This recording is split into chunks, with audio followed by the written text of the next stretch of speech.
అందరికీ praise lord. ఈ ఉదయకాల సమయం దేవుడు నీకు ఇస్తున్న వాగ్దానము నిర్గమకాండము 20వ అధ్యాయము 24వ వచనం. మంటి బలిపీఠమును నా కొరకు చేసి దాని మీద నీ దహన బలులను సమాధాన బలులను నీ గొర్రెలను నీ ఎద్దులను అర్పింపవలెను. నేను నా నామమును జ్ఞాపకార్థముగా నుంచు ప్రతి స్థలములోను నీ యొద్దకు వచ్చి నిన్ను ఆశీర్వదించెదను. ఇక్కడ దేవుడు మోషేతో చెప్తున్నాడు ఏమనంటే, నువ్వేం చేయాలంటే ఇశ్రాయేలీయులతో ఇలా చెప్పు.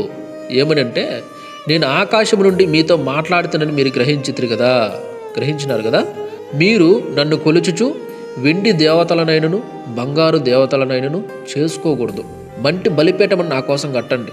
దాని మీద నీ దహన బలులను సమాధాన బలులను నీ గొర్రెలను నీ ఎద్దులను నా కోసము అర్పించండి. నేను నా నామమును జ్ఞాపకార్థంగా ఎక్కడైతే ఉంచుతానో ఆ ప్రతి స్థలములో కూడా నేను మీ వద్దకు వచ్చి నిన్ను ఆశీర్వదిస్తాను అని దేవుడు చెప్తున్నాడు అనమాట. ప్రజలా కాబట్టి వెండి దేవతలు బంగారు దేవతలు వాటిని నువ్వు చేసుకోవద్దు. ప్రాణం లేని బొమ్మలు నువ్వు ఎన్ని చేసుకున్నా వాటికి నువ్వు సాగిలపడ్డావంటే అవి నీతో మాట్లాడవు, నీకేమి చెప్పవు, నీకేమి చేయవు, నీకు ఏ మేలు వాటి వల్ల జరగదు. ప్రజలా అది ఇంకా దేవునికి విరుద్ధమైపోతుంది, వ్యతిరేకమైపోతుంది, దేవుని ఆజ్ఞను అతిక్రమించినట్లు అయిపోతుంది. కాబట్టి దేవుడు చెప్తున్నాడు ఏమంటే, నువ్వు అలాంటివి ఏం చేయొద్దు. నా కొరకు ఒక బలిపీఠం కట్టు. అంటే నా కొరకు ఒక ప్లేస్ నువ్వు సిద్ధపరచుకో. ఆ ప్లేస్కి వచ్చి ప్రతిరోజు మోకరించి ప్రార్థించు. తండ్రి అని నాతో మాట్లాడడము, నాతో సహవాసం చేయడానికి ఒక బలిపీఠం నువ్వు అక్కడ కట్టుకో. అంటే ఒక ప్రదేశాన్ని, ఒక ప్లేస్ని నువ్వు చూస్ చేసుకో. ఆ ప్లేస్ని చూస్ చేసుకొని ఆ ప్లేస్లో ప్రతిరోజు కూడా వచ్చి ప్రార్థన చేయి. నీ దహన బలులను నీ సమాధాన బలులను నీ గొర్రెలను ఎద్దులను నాకు అర్పించు అంటున్నాడు దేవుడు. అప్పుడైతే ఇశ్రాయేలుని అడిగాడు, ఇప్పుడైతే నీ యొద్ద నుంచి ఇలాంటివి అడగట్లేదు. ఆయన నాకు గొర్రెలను అర్పించు ఎద్దులను అర్పించు అడగట్లేదు. కానీ దేవుడు అడుగుతున్నది ఏమంటే, విరిగి నలిగిన హృదయాన్ని అడుగుతున్నాడు. ఆయనతో సహవాసం చేయమని అడుగుతున్నాడు. ఎక్కువ సమయాన్ని ఆయనతో గడపమని అడుగుతున్నాడు. లోకంతో ఎక్కువ సమయం లోకంలో గడుపుతాము. సెల్ ఫోన్లు, టీవీలు, ఇలా పనికిరాని వాటిలో ఎక్కువ సమయాన్ని గడుపుతుంటాం. ఆ సమయాన్ని దేవుడు అడుగుతున్నాడు. దేవుని చేతికి నువ్వు ఆ సమయాన్ని ఇస్తే నీ జీవితాన్ని గొప్ప స్థితిలో పెడతాడు. నిన్ను దీవిస్తాడు, ఆశీర్వదిస్తాడు, నీ జీవితం మారిపోతుంది. కాబట్టి దేవుడు అందుకే అడుగుతున్నాడు, ఆ సమయాన్ని నాకివ్వు, నాతో మాట్లాడు, నాతో సహవాసం చేయి అని అడుగుతున్నాడు. అందుకు మళ్ళీ చెప్తున్నాడు ఏమంటే, నేను నా నామమును జ్ఞాపకార్థంగా నుంచు ప్రతి స్థలములోనూ కూడా నేను నీ యొద్దకు వస్తా. నీ యొద్దకు వచ్చి నిన్ను ఆశీర్వదించదును అని చెప్తున్నాడు. దేవుని విషయమై నువ్వు ఎప్పుడైతే ప్రార్థిస్తావో, నువ్వు ఎక్కడైతే కూర్చొని ప్రార్థిస్తావో, దేవుని విషయమై ఏదైతే చేయాలనుకుంటావో ప్రతి చోటకు కూడా దేవుడు నీ యొద్దకు వస్తాడు. వచ్చి దేవుడు నిన్ను ఆశీర్వదిస్తాడు. ప్రజలా దేవుడు ఇక్కడ చెప్పాడు ఏమంటే, నేను నీ యొద్దకు వచ్చి నిన్ను ఆశీర్వదిస్తానని చెప్పాడు. చూద్దాంలే అనేం చెప్పలేదు. ఆయన ఆశీర్వదిస్తాను చెప్పాడు. ఖచ్చితంగా ఆశీర్వదిస్తాడు. ప్రజలా కాబట్టి దేవుని కొరకు నువ్వు ప్రతిరోజు కూడా ఒక ప్లేస్ని సిద్ధపరచుకో. ప్రతిరోజు ఆ ప్లేస్కి వెళ్ళు, అక్కడ ఒక బలిపీఠం కట్టుకో. బలిపీఠం కట్టమంటే నువ్వు ఇటుకలు సిమెంట్లు అవి తెచ్చి ఇట్లా కట్టమని కాదు. ఒక ప్రార్థనా స్థలాన్ని ఏర్పరచుకొని ప్రతిరోజు అక్కడ వెళ్ళి మోకాళ్ళు వేసి ప్రార్థించు. దేవునితో సహవాసం చేయి, ఆయనతో మాట్లాడు, ఆయన కొరకు సమయాన్ని కేటాయించు. లోకంలో టైం ఎలాగో స్పెండ్ చేస్తుంటావు కదా, ఆ టైం ఎతకి దేవునితో గడుపు. కన్నీటితో ప్రార్థించు, ప్రభువా నాకు ఈ సమయాన్ని ఇచ్చినందుకు స్తోత్రాలు అని ప్రార్థించు. నీ పరిస్థితుల గురించి చెప్పుకో. అదే సమయంలో ఆత్మల రక్షణ కొరకు ప్రార్థించు.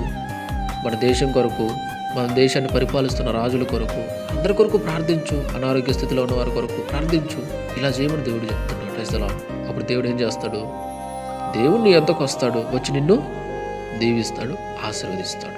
ప్రజలా నువ్వు దీవించబడాలంటే, నేను చెప్తున్నా, నువ్వు దీవించబడాలంటే, ఆశీర్వదించబడాలంటే ఎక్కువ సమయాన్ని దేవునితో గడుపు. ఎక్కువ సమయము దేవునితో సహవాసం చేయి. ఆయనతో సన్నిహిత సంబంధాన్ని ఏర్పరచుకో.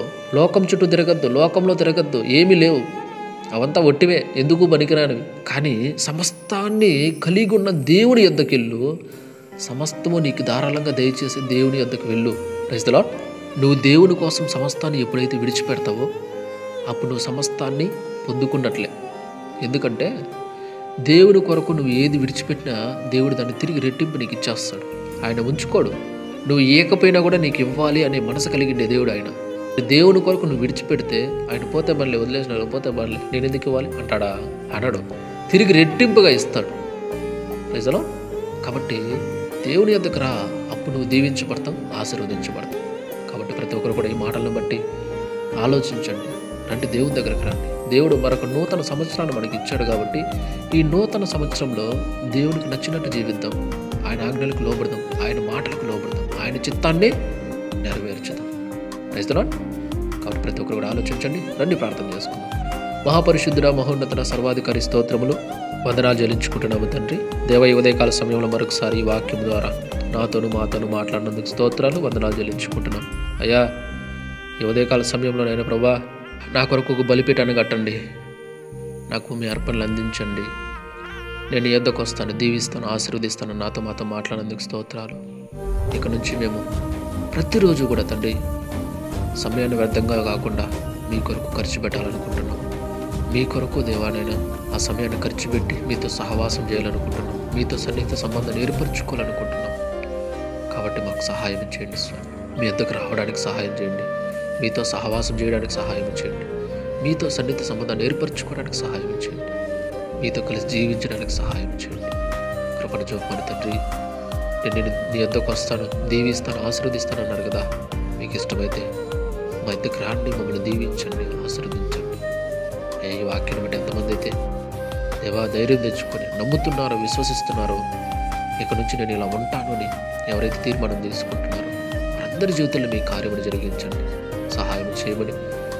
ఆయన మిమ్మల్ని విడిచి తిరుగుతున్న వారిని కూడా జ్ఞాపకం చేసుకుని వారిని మీ దగ్గర నడిపించుకొని ఆకర్షించుకోమని దేవా సహాయం చేయమని. వాక్యాన్ని ఎంతమంది అయితే వింటున్నారో, చూస్తున్నారో, షేర్ చేస్తున్నారో పేరు పేరు అందరినీ జ్ఞాపకం చేసుకోండి, దీవించమని, ఆశీర్వదించమని, సహాయం చేయమని యేసయ్య పరిశుద్ధ నామములో ప్రార్థించి స్తుతించి గణపరిచి వేడుకుంటున్నాం తండ్రి. ఆమేన్. దేవుడు మీ అందరినీ దీవించి ఆశీర్వదించును గాక. ఆమేన్.